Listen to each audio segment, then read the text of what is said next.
1232 కోట్లు. పంచాయతీరాజ్ మరియు గ్రామీణాభివృద్ధి గౌరవ ఉప ముఖ్యమంత్రి శ్రీ కె పవన్ కళ్యాణ్ గారి నాయకత్వంలో ఆంధ్రప్రదేశ్ గ్రామీణ ముఖ చిత్రం రూపాంతరం చెందుతోంది. 25-26 ఆర్థిక సంవత్సరంలో 3.44 లక్షల మంది ఎన్నికైన ప్రజాప్రతినిధులు మరియు కార్యనిర్వాహకులకు శిక్షణ ఇవ్వడం ద్వారా ఆంధ్రప్రదేశ్ దేశవ్యాప్తంగా ప్రథమ స్థానాన్ని సాధించింది.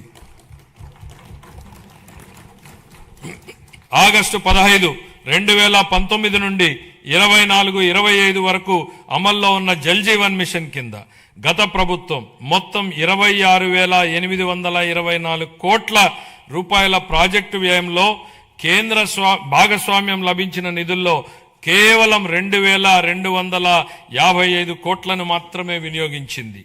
23-24లో కేంద్రం నుండి అతి తక్కువ కేటాయింపులు వచ్చినప్పటికీ ఛత్తీస్గఢ్, జార్ఖండ్, గుజరాత్, ఒడిశా వంటి రాష్ట్రాలు ఆంధ్రప్రదేశ్ కంటే ఎక్కువగా ఖర్చు చేశాయి. మా ప్రభుత్వం ఈ పథకాన్ని పునరుద్ధరించేందుకు ముందడుగు వేసింది. మా విజ్ఞప్తిని స్వీకరించి పథకం గడువుని 28 వరకు పొడిగించిన భారత ప్రభుత్వానికి మా కృతజ్ఞతలు. దీర్ఘకాలిక స్థిరత్వ సమస్యలను పరిష్కరించడంతో పాటు 100% కవరేజీని సాధించేందుకు ఉపరితల జల ఆధారిత మల్టీ విలేజ్ స్కీమ్స్ ద్వారా ఈ కార్యక్రమాన్ని పునర్వ్యవస్థీకరించాము. ప్రతి వ్యక్తికి 55 లీటర్ల తాగునీటి సరఫరాను చేసే విధంగా దిశగా చర్యలు తీసుకోవడం జరుగుతోంది. గ్రామీణ అనుసంధానతను బలోపేతం చేస్తూ 4,000 కిలోమీటర్లకు పైగా గ్రామీణ రహదారుల పనులు చేపట్టడం జరిగింది. వీటిలో అనేక పనులు పూర్తి చేయడం జరిగింది. మిగతా పనులు ముగింపు దశలో ఉన్నాయి. దీని ద్వారా దూర ప్రాంతమైనటువంటి గ్రామాలలో మార్కెట్ ప్రాప్తి, ఆదాయ వృద్ధి మరియు ఆర్థిక స్థిరత్వం మెరుగుపడుతోంది.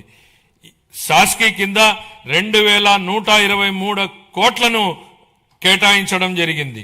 26-27 ఆర్థిక సంవత్సరానికి పంచాయతీ రాజ్ మరియు గ్రామీణాభివృద్ధి శాఖకు 22,942 కోట్లను కేటాయించాలని నేను ప్రతిపాదిస్తున్నాను.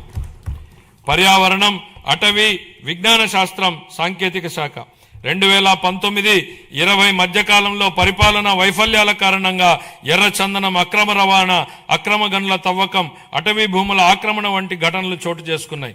ఆంధ్రప్రదేశ్ను హరితాంధ్రప్రదేశ్గా తీర్చిదిద్దడం మా లక్ష్యం. 2030 నాటికి 37% మరియు 47 నాటికి 50% పచ్చదనం సాధించే దిశగా అటవీ సంపదను స్థిరంగా నిర్వహించడం, ఎడారీకరణను ఎదుర్కోవడం వంటి చర్యలను అమలు చేస్తాం. వ్యూహాత్మక పర్యావరణ రక్షణ వలయంగా గ్రీన్ కవర్ వాల్ ఆఫ్ ఆంధ్రప్రదేశ్ను అమలు చేయనున్నాం. 26-27 ఆర్థిక సంవత్సరానికి పర్యావరణం, అటవీ, విజ్ఞాన శాస్త్రం, సాంకేతిక శాఖకు 714 కోట్ల రూపాయలను కేటాయించాలని నేను ప్రతిపాదిస్తున్నాను. పట్టణాభివృద్ధి అమృత్ 2.0 పథకం కింద 111 పట్టణ స్థానిక సంస్థల్లో మొత్తం 506 ప్రాజెక్టులు అమల్లో ఉన్నాయి. అదనంగా UIDF, AIB సహకారంతో చేపట్టినటువంటి ప్రాజెక్టులు కూడా పురోగతిలో ఉన్నాయి. ఈ ప్రాజెక్టులన్నింటికీ 2027 డిసెంబర్ నాటికి పూర్తి చేయాలనే లక్ష్యంతో ముందుకు సాగుతున్నాం.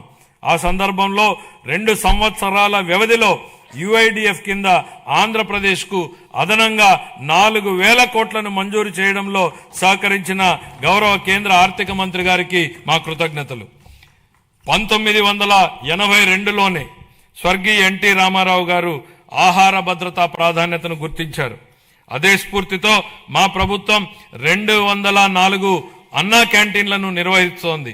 2000 మార్చి నాటికి వాటి సంఖ్యను 275కు పెంచి అతి పేద ప్రజలకు కూడా తగిన ఆహారం అందుబాటులో ఉండేలా చేసి ఆకలిని నివారించడమే మా లక్ష్యం. విశాఖపట్నం మరియు విజయవాడ వంటి ప్రధాన నగరాల్లో ఆధునిక మెట్రో రైలు వ్యవస్థలో ప్రయాణించే కళ త్వరలో సాకారం కానుంది. ప్రధానమంత్రి ఆవాస్ యోజన, ఎన్టీఆర్ నగర్స్ కింద ఆర్థికంగా బలహీన వర్గాలకు చెందిన కుటుంబాలకు 25 లక్షల గృహ పట్టాలు, ఇళ్లను అందించి సొంత ఇంటి కలను నెరవేర్చడమే మా ప్రభుత్వ లక్ష్యం. అమరావతి ప్రజల రాజధాని.